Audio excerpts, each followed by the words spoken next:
नमस्कार, राज्यसभा टीवी में आपका स्वागत है। मैं हूं दीपक डोभाल। बिहार में चुनावी सरगर्मी के साथ नाराजगी भी चरम पर है। कहीं पार्टी के कार्यकर्ता खफा हैं तो कहीं नेताओं के रिश्तेदार बगावत पर उतर आए हैं। इन सबके बीच आला नेताओं ने अपनी विरासत को बढ़ाने के लिए रिश्तेदारों को चुनावी मैदान में खींच लिया है। वैसे तो हर पार्टी के नेता एक दूसरे पर परिवारवाद के आरोप लगाकर छींटाकशी करते रहते हैं, लेकिन जैसे ही उनसे सवाल किया जाता है जवाब गोलमोल आता है। यानी परिवारवाद बुरा है लेकिन दूसरी पार्टियों का। बिहार में इस बार हर तरफ सगे संबंधियों की चांदी दिख रही है। क्या बीजेपी, क्या आरजेडी, क्या एलजेपी, कहीं बेटा मैदान में है तो कहीं साला तो कहीं भाई। लोकतंत्र 2015 के इस खास पेशकश में आज हम बिहार में फल फूल रहे परिवारवाद पर ही बात करेंगे। तो आइए शुरू करते हैं लोकतंत्र 2015।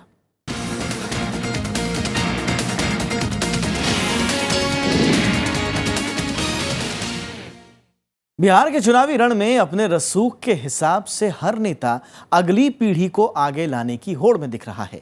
चाहे वो आरजेडी प्रमुख लालू प्रसाद यादव हों या एलजेपी अध्यक्ष रामविलास पासवान या फिर हिंदुस्तानी अवाम मोर्चा के सुप्रीमो जीतन राम मांझी।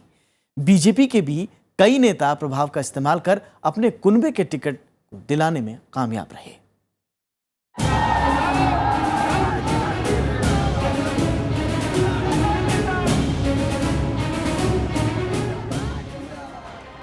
दो 243 सीटों की बिसात पर सभी पार्टियां अपना अपना मोहरा सजा रही हैं।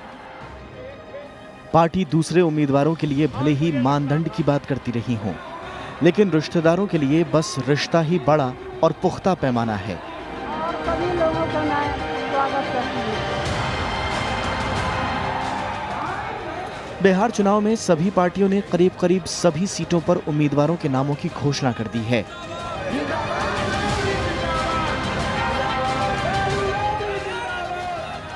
पूर्व मुख्यमंत्री और आरजेडी प्रमुख लालू प्रसाद यादव चुनावी राजनीति से दूर हैं, तो ऐसे में अपनी विरासत दोनों बेटों को सौंपने का मन बना लिया है। उनके दोनों बेटे लालटेन की रोशनी में विधानसभा की देहरी पार करने के लिए मैदान में उतर चुके हैं।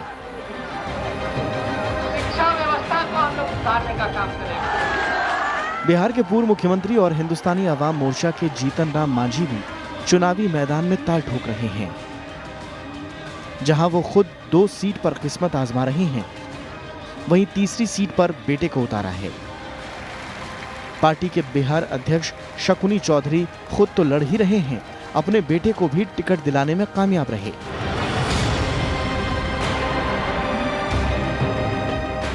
चुनावी समर में बीजेपी में भी कई बड़े नेताओं के पुत्रों को टिकट मिला है।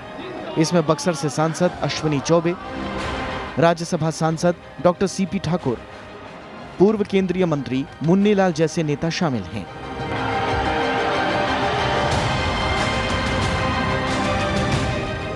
एनडीए के साथ ही रामविलास पासवान ने अपने भाई, भतीजे और रिश्तेदारों को जमकर तरजीह दी। 40 में से 5 सीटों पर परिवार के सदस्यों को उतारा गया है। तमाम रिश्तेदारों को टिकट बांटने के बावजूद दिग्गजों के घर में घमासान भी दिख रहा है। ससुर के सियासी फैसलों से कई जमाई नाराज हैं। कुंदन कुमार, राज्यसभा टीवी। तो एनडीए ने रिश्तेदारों को टिकट देने में दरियादिली दिखाई है। बीजेपी, हिंदुस्तानी अवाम मोर्चा और एलजेपी टिकट बंटवारे में परिवारवाद को तरजीह देते नजर आ रहे हैं।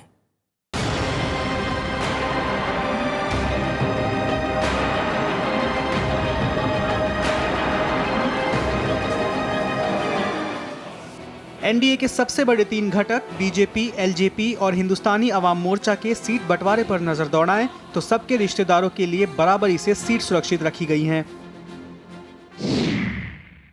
हर राजनीतिक दल जो है वो परिवारवाद में उलझा हुआ है और निश्चित रूप से यह भारतीय राजनीति के लिए, भारतीय संघीय ढांचा जो है उसके लिए यह ठीक नहीं है।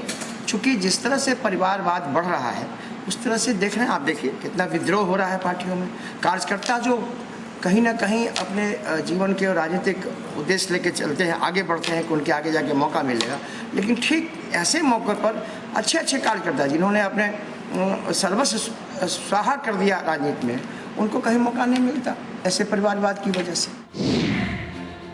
बीजेपी ने पार्टी के वरिष्ठ नेता सीपी ठाकुर के बेटे विवेक ठाकुर को ब्रह्मपुर से टिकट दिया है, तो वहीं लोकसभा सांसद अश्विनी कुमार चौबे के बेटे अर्जित शाश्वत को भागलपुर से टिकट मिला। पार्टी ने गंगा प्रसाद के बेटे संजीव चौरसिया को दीघा, पूर्व केंद्रीय मंत्री मुन्नीलाल के बेटे शिवेश राम को अगियाव, दिनेश कुशवाहा के पुत्र अजय कुशवाहा को मीनापुर से टिकट दिया है। तो वहीं बिहार के पूर्व मुख्यमंत्री जगन्नाथ मिश्रा के बेटे नीतीश मिश्रा को भी झंझारपुर से बीजेपी का टिकट मिला है। बीजेपी ने बांका के बेलहर से पूर्व सांसद जनार्दन यादव के पुत्र मनोज यादव और कटोरिया से वर्तमान विधायक सोनेलाल हेम्ब्रम की बहू निकी हेम्ब्रम को भी टिकट दिया है। बिहार में महादलितों के बड़े नेता बनकर उभरे जीतन राम मांझी की पार्टी में भी परिवारवाद का बोलबाला रहा है। हिंदुस्तानी अवाम मोर्चा ने भी कई सीटों पर नेता पुत्रों को तरजीह दी है। जीतन राम मांझी खुद 2 सीट मखदूमपुर और इमामगंज से चुनाव लड़ रहे हैं, तो वहीं बेटे संतोष कुमार सुमन को कुटुंबा सीट से उतारा है। पार्टी नेता नरेंद्र सिंह के बेटे अजय प्रताप सिंह को जमुई से टिकट मिला है, तो वहीं नरेंद्र सिंह के दूसरे बेटे सुमित कुमार सिंह चकाई से निर्दलीय ताल ठोक रहे हैं। इसी तरह जगदीश शर्मा के बेटे राहुल शर्मा को घोसी से टिकट दिया गया है। पार्टी बिहार अध्यक्ष शकुनी चौधरी तारापुर से किस्मत आजमा रहे हैं, तो उनके बेटे राजेश कुमार को पार्टी ने खगड़िया से टिकट दिया है। गठबंधन के तहत जीतन राम मांझी को एनडीए से केवल 20 सीटें ही मिली हैं, जिनमें से 5 सीटों पर परिवार के सदस्यों को टिकट दिया गया है। हालांकि मांझी परिवारवाद की सही परिभाषा समझने की जरूरत बता रहे हैं। परिवारवाद का डिफिनीशन को समझना चाहिए। अगर कोई आदमी कहीं कोई जॉब में है, कहीं कोई और बिजनेस में है, उठा कर ला करके उसको पॉलिटिक्स में कर दीजिए, ये परिवारवाद हुआ। लेकिन यदि एक नेता का बेटा 20 वर्षों से लगातार काम कर रहा हो, वो उसकी ऐसी कैपेसिटी हो गई है कि 70,000 और 1 लाख भीड़ को जुटा सकता है, वो पॉपुलर हो गया है, और अगर वो पॉलिटिक्स करना चाहता है और उसको अगर जगह दिया जाता है तो परिवारवाद नहीं है।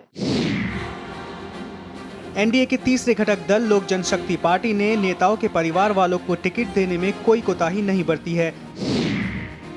पार्टी अध्यक्ष रामविलास पासवान के भाई पशुपति कुमार पारस को अलौली से टिकट दिया गया है। वहीं भतीजे और रामचंद्र पासवान के बेटे प्रिंस राज को कल्याणपुर सीट से उतारा गया है। रामविलास पासवान की एक और रिश्तेदार सरिता पासवान को सोनबरसा से टिकट मिला है। यही नहीं, पार्टी नेता महबूब अली कैसर के बेटे मोहम्मद यूसुफ खान को सिमरी बख्तियारपुर से मैदान में उतारा गया है, जबकि सूरजभान सिंह के साले रमेश सिंह को विभूतिपुर से टिकट दिया गया। तो वहीं रामविलास पासवान के अपने बेटे और सांसद चिराग पासवान को चुनाव की कमान सौंप रखी है। हमारे यहाँ हर पार्टी में चल रहा है। ओ, हम कहते हैं हर पार्टी में चल रहा है। होली का समय है, कौन रंग कहाँ से निकलेगा, आ रहा है नहीं आ रहा है, वो चलता है। उसमें क्या है? यदि परिवार को टिकट दिया जाए तो आप लोग रोज चलाएंगे परिवारवाद हो रहा है, और टिकट नहीं मिले तो नाराज हो रहे हैं। ये भाई हमने वही दामाद परिवार में नहीं आता है क्या? बिहार चुनाव में इस बार 50% से ज्यादा वोटर युवा हैं।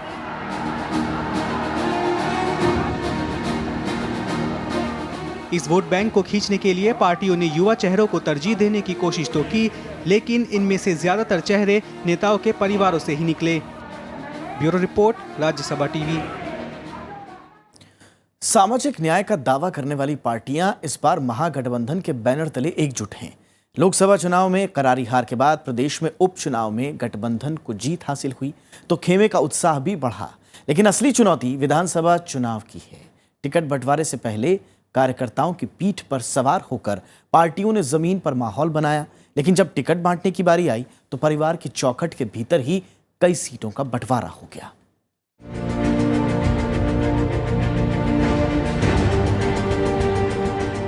ये तस्वीरें हैं महागठबंधन की पहली चुनावी रैली की। पटना के गांधी मैदान में जब आरजेडी, जेडीयू और कांग्रेस ने मिलकर प्रदेश की सत्ता की कुंजी फिर से मांगी तो कई बातों पर जोर दिया गया।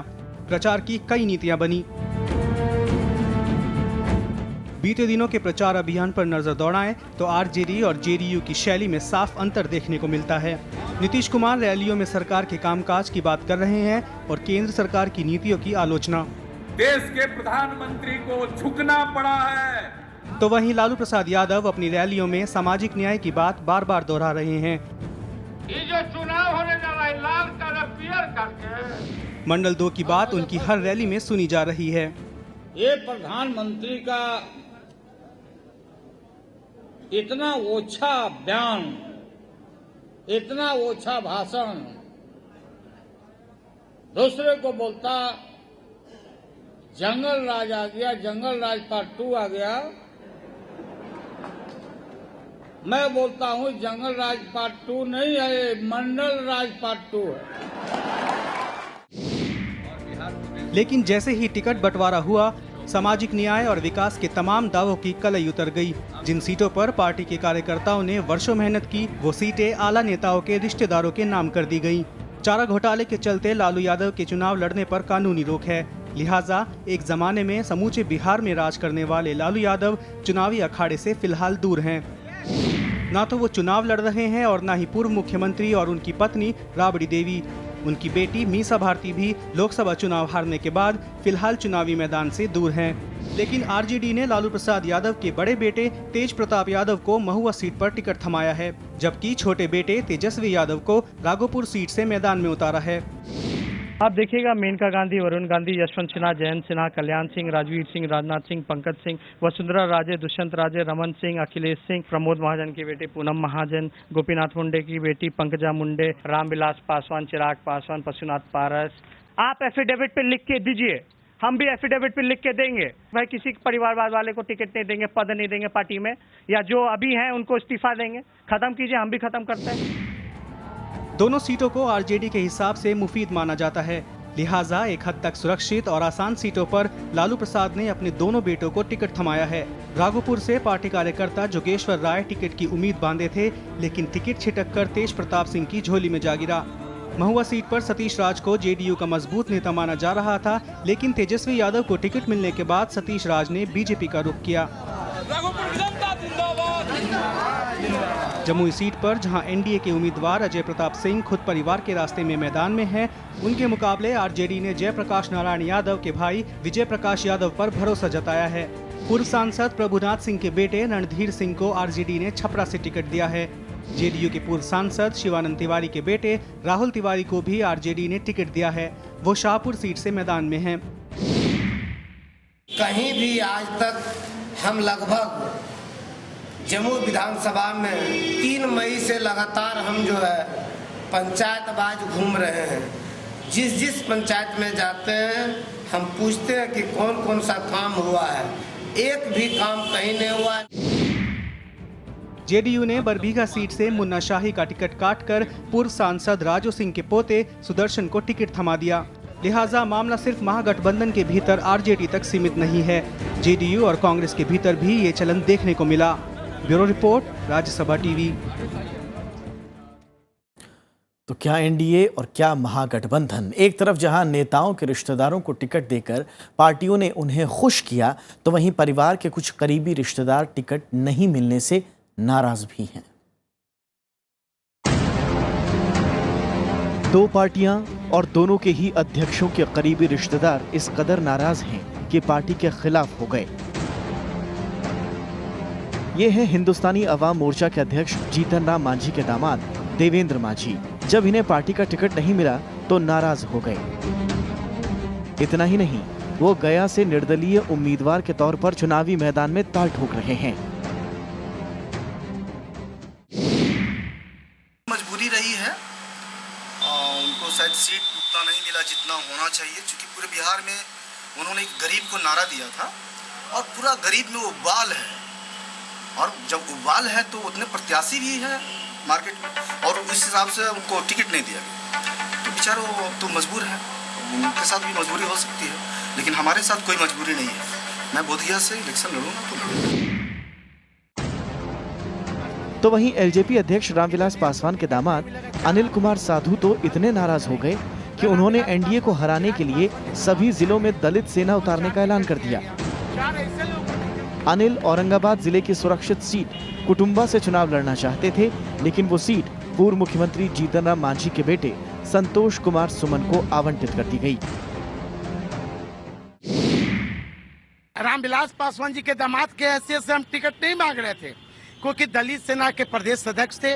पूरे बिहार में हम 170 सभा हमने किया, पूरे बिहार में पूरा विभिन्न जिलों में घूमकर पार्टी और संगठन को हमने मजबूत किया। हम उनसे मजदूरी मांग रहे थे, क्योंकि रामविलास पासवान कहते थे कि कमाने वाला आएगा और लूटने वाला जाएगा।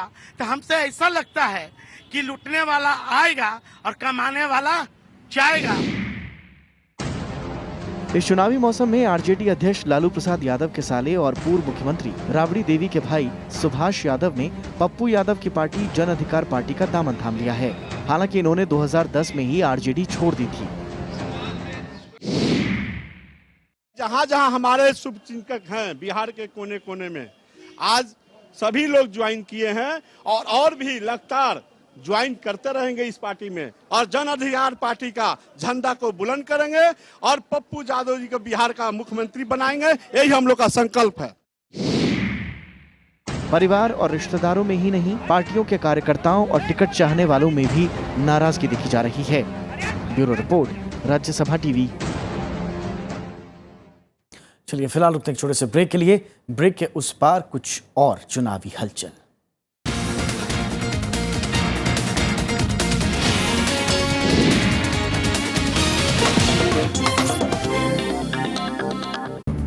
आजादी के बाद कैसे बदला परिवेश, कैसे बनी संसद, कैसे उठा देश। When the world sleeps, India will awake to life and freedom.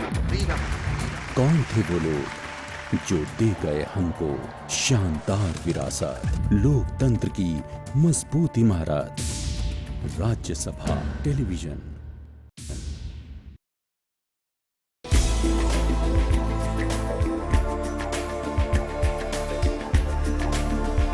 कला की दुनिया हो या साहित्य का संगम, पर्दे के सितारे हों या संगीत की सरगम, हम हैं सबके साथ हरदम। देखिए शख्सियत, गुफ्तगू और विरासत का इंद्रधनुषी संसार। देखिए सिर्फ राज्यसभा टीवी के पर्दे पर बार बार।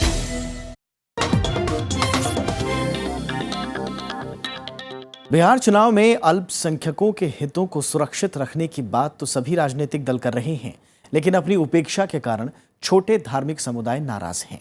ईसाई और सिख धर्म के लोगों का मानना है कि वोट बैंक नहीं होने के कारण विधानसभा चुनाव में उनकी अनदेखी की जा रही है। महावीर जैन, गुरु गोविंद सिंह की जन्मस्थली और महात्मा बुद्ध की तपस्थली बिहार में विधानसभा चुनाव का नगाड़ा बज चुका है। इस चुनाव में सभी राजनीतिक दल खुद को धर्मनिरपेक्ष साबित करने की होड़ में लगे हैं। हालांकि उनकी ये कोशिश मुस्लिम समुदाय तक आकर ही खत्म हो जाती है। अब छोटे अल्पसंख्यक समूह सवाल उठा रहे हैं कि उन पर ध्यान दिए बिना एक समाज के तौर पर हम धर्मनिरपेक्ष कैसे हो सकते हैं। हम लोग एवरेज में जब बाढ़ आता है तब हम लोग जाते हैं, रिलीफ में जाते हैं। कहीं सुखाड़ पड़ता वहाँ जाकर रिलीफ बांटते हैं। भूकंप आता तब हम लोग करते हैं। हमारी तो बहुत ये तखत साहब की तरफ से हम लोग बहुत करते हैं। हर सरकार से हम लोग की एक तकलीफ जरूर है। वो हमारी एक तकलीफ ये है कि हम लोग चूंकि वोट बैंक हम लोग का है नहीं, हम लोग बहुत कम अल्पमत है, इसलिए हम लोग की सरकार सुनती नहीं है। हमारा एक एमएलसी पहले बिहार में होता था, सिखों का प्रतिनिधि होता था। चूंकि हम कहीं से चुन के नहीं आ पाते थे, तो आज बिहार का कोई भी एक भी एमएलसी जो है सरदारजी नहीं है। कमोबेश यही स्थिति ईसाई समाज की है। इनका भी कहना है कि संख्या में कम होने के कारण राजनीतिक दल कभी उनको केंद्र में लेकर कोई योजना नहीं बनाते हैं। पटना के बाकरगंज स्थित इस चर्च के फादर जोसेफ कहते हैं कि ईसाई समाज का योगदान शिक्षा और स्वास्थ्य के क्षेत्र में किसी भी दूसरे समुदाय से कम नहीं है। पॉलिटिकल पार्टी का ध्यान कभी क्रिश्चियंस पर जाता है। हम लोग माइनॉरिटी में माइनॉरिटी है, और ये बात तो एकदम ठीक है, साफ है। हम वोट बैंक तो है नहीं, वैसे भी 2.5% हमारी आबादी है। वोट बैंक नहीं होने के कारण कोई भी जो राजनीतिक दल है उसका कोई ध्यान हम लोगों पर नहीं है। लेकिन ये बात ज़रूर है कि हम इतना वोट ज़रूर रखते हैं कि कुछ तो हम वोट डाल सकें। अब कुछ तो ध्यान हमारे ऊपर होना चाहिए। हम देश की सेवा में इतने लगे हुए हैं। बिहार में 2011 की जनगणना के हिसाब से कुल 1,29,247 ईसाई, 23,779 सिख, 25,453 बौद्ध और 18,914 जैन हैं। इनके अलावा 13,437 दूसरे धर्म के लोग भी यहाँ पर हैं। प्रदेश में धार्मिक अल्पसंख्यकों में सबसे बड़ी आबादी मुसलमानों की है, जो 1,70 लाख से अधिक है। ऐसे में सवाल उठता है कि क्या देश में राजनीति में भागीदारी के लिए योग्यता से ज्यादा संख्या पर बल देना सही है? बिहार विधानसभा चुनाव में तमाम राजनीतिक दल अल्पसंख्यक समुदाय में मुस्लिम समाज के वोट को पाने की तमाम कोशिशें कर रहे हैं, लेकिन सिख और ईसाई समुदाय का आरोप है कि इनकी तरफ किसी का ध्यान नहीं जाता है, क्योंकि ये संख्या बल में कम है। और इनका कहना है कि जब तक संख्या बल में कम अल्पसंख्यक की तरफ ध्यान राजनीतिक दल नहीं देगा, तब तक देश में मुकम्मल तौर पर धर्मनिरपेक्षता नहीं आ पाएगी। पटना से कैमरामैन प्रेम के साथ रविंद्र सिंह शोराण, राज्यसभा टीवी। बात भागलपुर की। पूर्वी बिहार का सबसे पुराना और राजनीतिक रूप से महत्वपूर्ण शहर है भागलपुर। कई उद्योगों में आगे होते हुए भी यह शहर मूलभूत जरूरतों में पिछड़ा हुआ है। सड़कें हैं नहीं और गंदगी हर ओर नजर आती है। आइए देखते हैं हमारे संवाददाता विशाल दहिया की ये खास रिपोर्ट।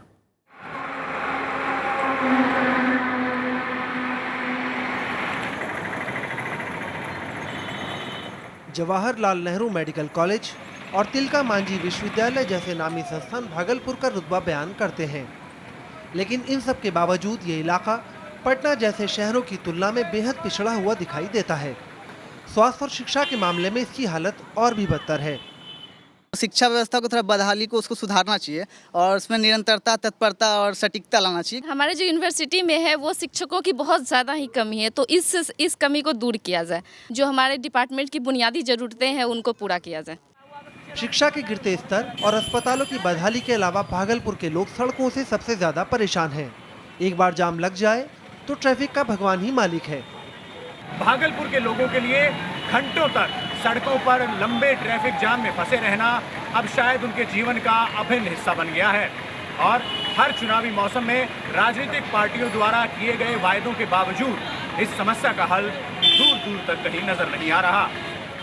शहर में आए दिन ट्रैफिक जैम के बीच छोटा मोटा बाजार लग जाता है। आए दिन पब्लिक परेशान और जो ट्रैफिक व्यवस्था का बेहाल, इससे निजात दिलवाइए। जो भी नेता आवे इससे निजात दिलवाइए, टाउन को साफ सुथरा करवाइए। रोड पूरी तरह से जाम होता है कि जो अभी जो कोई पैसेंजर जो अगर जो बीमार पड़ जाए तो हॉस्पिटल जाने से रास्ते में दम टूट जाएगा उसका। राजनीति को करीब से देखने वालों का मानना है कि भागलपुर में मुद्दों की कोई कमी नहीं है, लेकिन इतने स्थानीय मुद्दे होते हुए भी वो चुनाव को प्रभावित नहीं करते। मुद्दों का अभाव यहाँ नहीं है, मुद्दे हैं, लेकिन वे मुद्दे निर्वाचक को प्रभावित करने वाले मुद्दे नहीं हैं। वे मुद्दे चर्चा के लिए हैं, बौद्धिक विश्लेषण के लिए हैं। मतदाता उससे प्रभावित होकर उसको प्रभावकारी बनावे, राजनीति पर उन मुद्दों के प्रभाव को स्थापित करें। ऐसा आज तक किसी निर्वाचन में यहाँ नहीं हो पाया।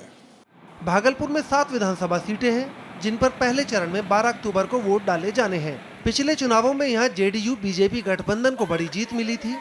दोनों ने 3-3 सीटों पर जीत दर्ज की। इसके अलावा 1 सीट कांग्रेस को मिली थी। विशाल दहिया, राज्यसभा टीवी, भागलपुर। और अब चलते हैं गया। बिहार के गया में यूं तो धार्मिक वजहों से पर्यटकों की आमद रहती है, लेकिन विधानसभा चुनाव के मद्देनजर गया में चुनावी पर्यटन रफ्तार पकड़ता दिख रहा है। राजनेताओं, पत्रकारों, रिसर्च स्कॉलर और निर्वाचन कर्मियों की आमद से राज्य के पर्यटन उद्योग में भी तेजी देखी जा रही है। 2014 के लोकसभा चुनाव के दौरान भी चुनावी पर्यटन में बढ़त देखने को मिली थी।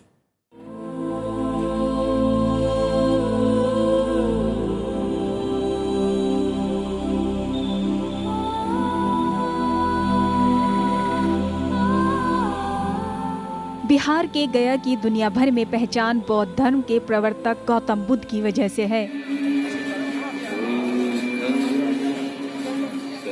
बुद्ध को यहीं पर ज्ञान प्राप्त हुआ था,